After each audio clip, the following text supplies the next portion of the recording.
All right, today we're pulling back the curtain on software development.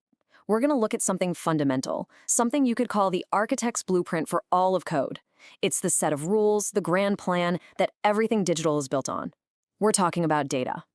So let me ask you a question, and it sounds a bit like a riddle, I know. What on earth could a giant skyscraper and the app on your phone possibly have in common? One is steel and concrete, the other is, well, it's just code. But there's a crucial link. And yeah, you guessed it, it's the blueprint. Before anyone pours a foundation or lays a single brick, there is a detailed plan. And it's the exact same with software. Before a single line of code gets written, you need a plan for how you're going to handle your information. This is the architectural bedrock of everything. Okay, so if we're the architects, what are we building with? Let's start with the most basic thing, the materials. In the world of programming, we call these data types. A data type is pretty simple, really. It's just a label that tells the computer, hey, this thing right here, it's a number, or this one's just a single letter.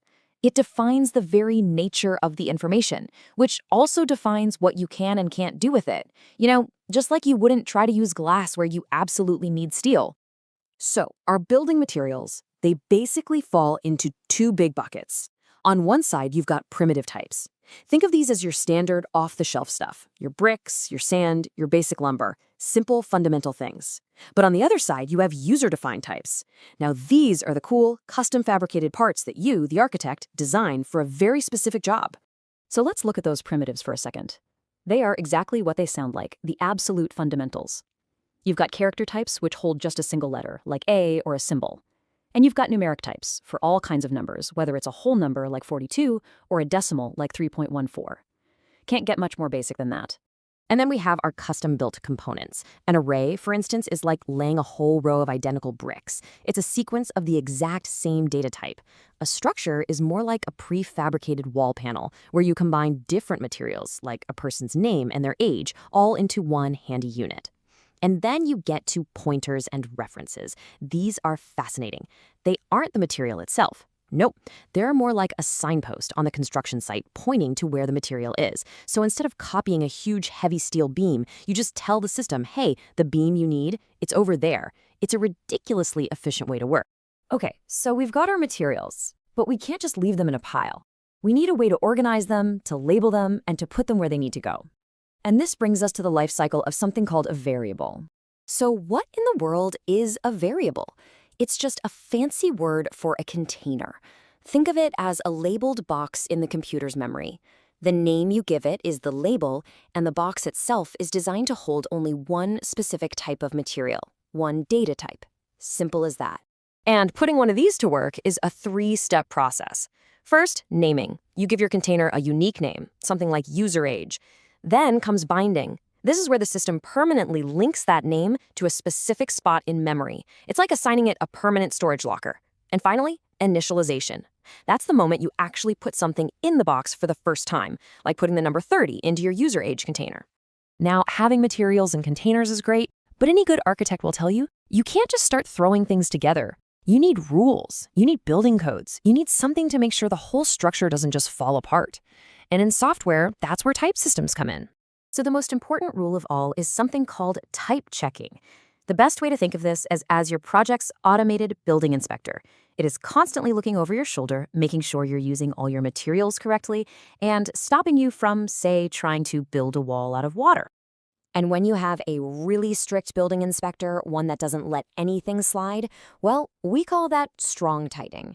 It enforces the rules with an iron fist. If a container is built to hold a number, there is absolutely no way it will let you try to stuff a word into it. No exceptions. And honestly, this is so important. Strong typing is the safety regulation that prevents absolute disasters. It's what stops you from accidentally building a load-bearing wall out of glass. It is a fundamental design principle that makes sure your software is stable and reliable. Let's see this in action. Some materials are compatible, right? The system is smart enough to know that you can add a small number to a big number. Makes sense. It'll just do it. But what about trying to add a person's name, like Alice, to their age, like 30? That's nonsense. It's incompatible. And that's when the building inspector, the type checker, slams on the brakes and says, nope, error, you can't do that. Finally, within all these rules, there's one special case called a named constant. Think of this as a very special variable. You give it a value one time, right at the start, and then that's it. It can never be changed. It's like pouring a massive concrete pillar for the foundation. It's fixed, it's reliable, and the rest of the building can count on it never moving. So let's step back and bring this all together. We have our materials, we have our containers, and we have our building codes. So how does this all go from being just a blueprint to a piece of software that actually works and lasts? Well, it all comes down to this simple toolkit, the architect's toolkit. Your data types, those are your materials. Your variables are the organized, neatly labeled containers for those materials. And your type rules, those are the non-negotiable building codes that ensure everything is built to last.